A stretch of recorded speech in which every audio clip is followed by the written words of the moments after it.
롯이 도대체 왜 실패했을까? 보십시오. 창세기 13장입니다. 창세기 13장 10절. 자, 목축을 하고 있는 아브람과 롯의 목자가 서로 다퉜습니다. 아마 서로 좋은 풀을 먹이려고 장소를 갖고 다퉜을 겁니다. 요즘 말로 이권 때문에 다툰 거예요. 롯은 양보할 마음이 없었습니다. 아브람은 아브람의 조카죠. 어린 롯을 데리고 나왔습니다. 자식이 없었던 아브람에게 롯은 자식 같은 사람입니다.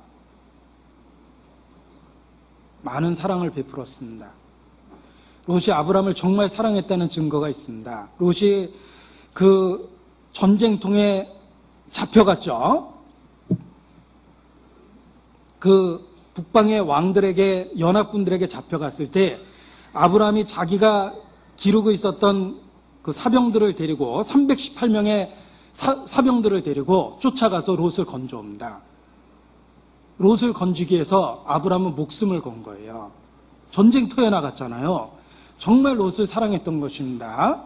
그런데 롯은 그런 사랑을 입었음에도 불구하고 이권이 생겼을 때 아브람에게 양보할 마음이 없었어요. 그래서 아브람의 목자와 롯의 목자가 다투니까 롯은 자기에게 이익이 되는 행동을 취합니다. 그러면 갈라지자라는 거죠. 그래서 10절에 보면 이에 롯이 눈을 들어 요단들을 바라본 적 그랬습니다. 그는 자기 눈에 좋아 보이는 쪽을 택했습니다. 요단들을 바라보니까 소알까지 온 땅에 물이 넉넉하니 여호와께서 소돔과 고모라를 멸하시기 전이었는 거로 여호와의 동산 같고 애굽 땅과 같았더라. 눈을 들어 소돔과 고모라 쪽을 바라봤습니다. 이 눈을 들어 바라봤다는 게 물론 멀리 보기에서 어떤 동작을 의미하기도 하지만 마음으로 갈망하고 원했다는 의미를 담고 있습니다. 평소에 그곳을 바라보고 사모했던 것입니다. 그곳의 문명과 그곳의 어떤 도시의 규모와 그들의 삶을 부러워했던 거죠. 그러니까 소돔 고모라 쪽을 향하고 그것을 부러워하고 갈망했던 겁니다. 그리고 이익의 문제가 생겼을 때 그는 세상적 또 이기적 관점에서 아브람의 은혜를 저버리고 육신적 선택을 합니다. 그는 좋은 목초지를 구별할 수 있는 관점에서 선택을 했습니다. 그러나 그것이 신앙적인 관점에서 하나님으로부터 멀어지는 것이라는 것을 고려하지 않았던 겁니다. 그는 현실적 이익을 추구했지 신앙적인 손해볼 것은 생각지 않았습니다. 그래서 아브람에 대한 사랑을 버리고 신앙적인 관점을 저버리고 육신적으로 좋아 보이는 것을 선택했던 것입니다. 그래서 믿음의 조상 하나님의 약속을 받은 아브람으로부터 분리되는 길을 택했습니다. 이것이 욥이 실패하게 된 원인입니다. 아브람으로부터 분리됐기 때문에 점점 하나님으로부터 멀어졌던 것입니다. 그리고 처음에는 그저 소돔과 고모라 쪽 방향이 좋았을 뿐인데 결국은 조금씩 옮겨서 마침내 소돔 한복판에 들어가서 삽니다. 그래서 12절에 보면 13장 12절입니다. 아브람은 가나안 땅에 거하였고 롯은 평지 성읍들에 머무르며 그 장막을 옮겨 소돔까지 이르렀더라. 자, 처음부터 죄악의 도성 한복판에 들어갔던 건 아닙니다. 조금씩 옮기다가 결국은 그 소돔 한복판에 들어간 겁니다. 자, 이것이 타락의 과정입니다. 타락은 조금씩 시작됩니다. 악인의 길은 어둠과 같다라고 성경은 말합니다. 어둠은 단순간에 딱 어두워지는 게 아닙니다. 조금씩 어두워지면서 캄캄해지는 겁니다. 롯은 점진적 조금씩 타락해 갔습니다. 그래서 결국은 소돔 한복판에 들어가 살게 된 겁니다. 죄가 조금씩 시작되고 있다는 거 아셔야 됩니다. 처음에는 기도가 형식적이 됩니다. 그리고 기도하고 있다고 착각합니다. 아침 저녁으로 기도하고 있다고 그러죠? 형식적인 기도입니다. 그리고 형식적인 기도가 횟수가 줄기 시작합니다. 결국 거의 기도 안 합니다. 성경 안 보는 것도 마찬가지입니다. 처음에는 성경을 보는 양이 줄어듭니다. 형식화됩니다. 거의 안 봅니다. 그것이 습관되면 안 보는 게 일상생활이에요. 거의 안 보고 삽니다. 정말 저희 교회에서 걱정되는 일이 있습니다. 긴 설교를 개인적으로 성경 읽는 것과 대체하는 경우가 있으면 가장 개인적인 비극일 거라고 생각합니다. 공부 못하는 아이는 학교 갔다 온 걸 자기가 공부하는 거로 대체한다. 그래서 공부하라고 하면 화내죠. 학교 갔다 왔다고 그러죠. 공부 절대로 잘할 수가 없습니다. 교회 와서 설교 들은 거를 개인적으로 성경 읽는 거로 대체하면 조금씩 옮겨서 소돔 한복판에 들어가서 삽니다.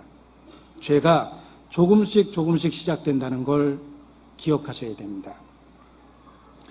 우리 개구리 삶는 얘기 들어보셨을 겁니다. 이 개구리를 요리로 할 때 산 것을 삶아야지 싱싱하고 맛이 있고 고기가 참 좋답니다. 그런데 산 개구리를 삶는다는 건 쉽지 않는다는 거죠. 뜨거운 물에 넣으면 순간적으로 탁 튀어나온다는 거예요. 그래서 1급 요리사가 개구리 삶는 법을 개발했는데 찬물에 개구리를 넣어서 아주 조금씩 물을 덮이면 딱 기분 좋을 정도로 따뜻해진답니다. 그걸 계속 누리고 있으면 푹 삶아질 때까지 결국은 그 물 속에 있답니다. 자, 이게 이제 개구리를 산채로 삶는 법인데 마귀는 최고의 전략가입니다. 그리스도인들에게 갑자기 큰 죄를 짓게 할 수 없다는 거 잘 압니다. 죄를 조금씩 만들어냅니다. 다윗이 그러했습니다. 다윗이 처음에는 게을러졌습니다. 남들은 전쟁터에 갔는데 혼자 남아있었죠. 혼자 남아있다 보니까 한가했습니다.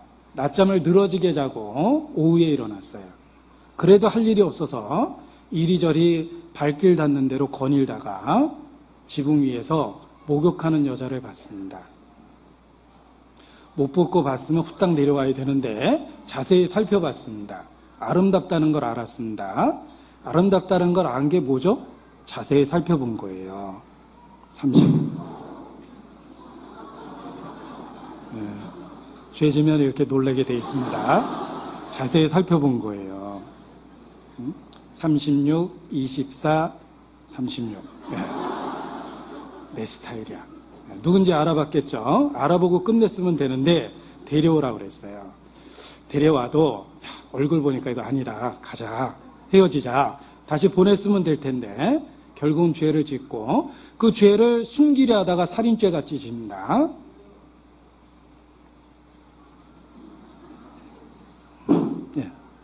저 마이크 차고 있다고 제가 착각을 했습니다. 결국은 살인죄까지 저질렀습니다. 처음에는 작은 죄로 시작한 거죠. 그러다가 큰 죄를 졌습니다. 충신을 죽였습니다. 우리아를 보면 얼마나 충성되게 나타납니까?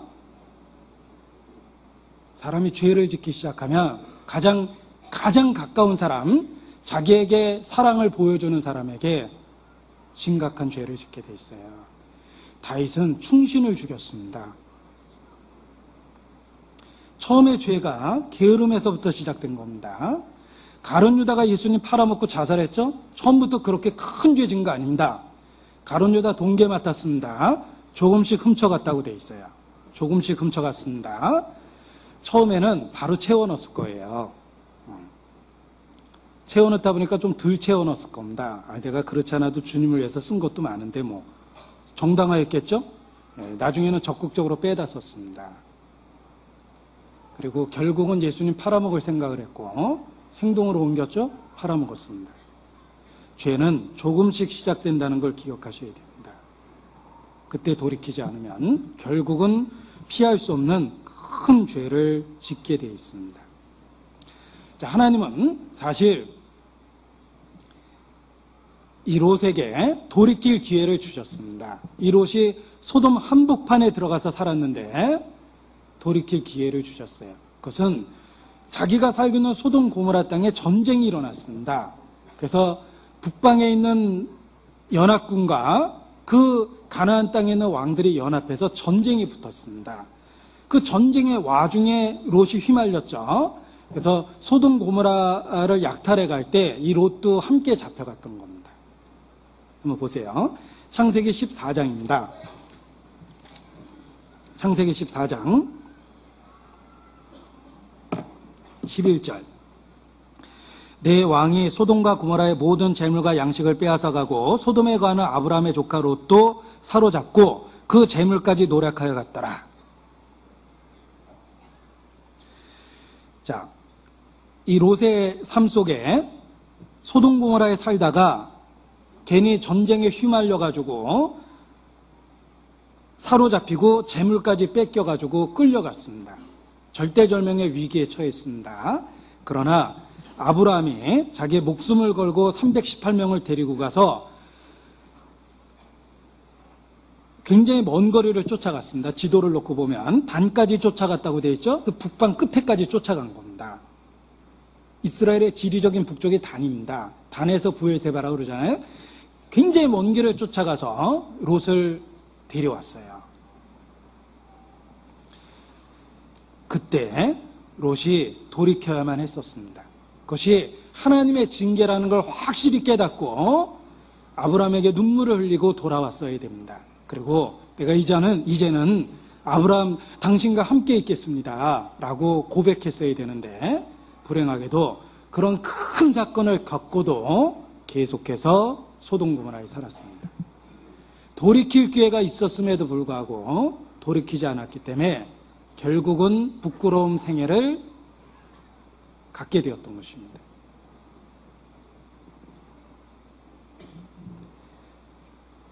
롯은 그것이 하나님이 주신 징계요 또 기회라는 것을 깨닫지 못했기 때문에 결국은 인생을 완전하게 망가뜨린 겁니다.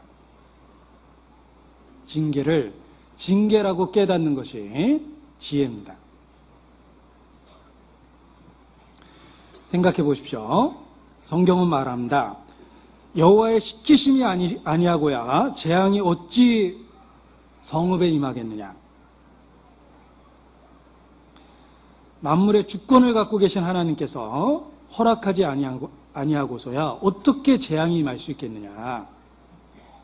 하나님의 뜻이 있다는 겁니다. 그런데 그럼에도 불구하고 그것이 하나님의 손길이라는 것을 깨닫지 못했기 때문에 그때 돌이켜야만 했었는데 돌이키지 않았던 겁니다.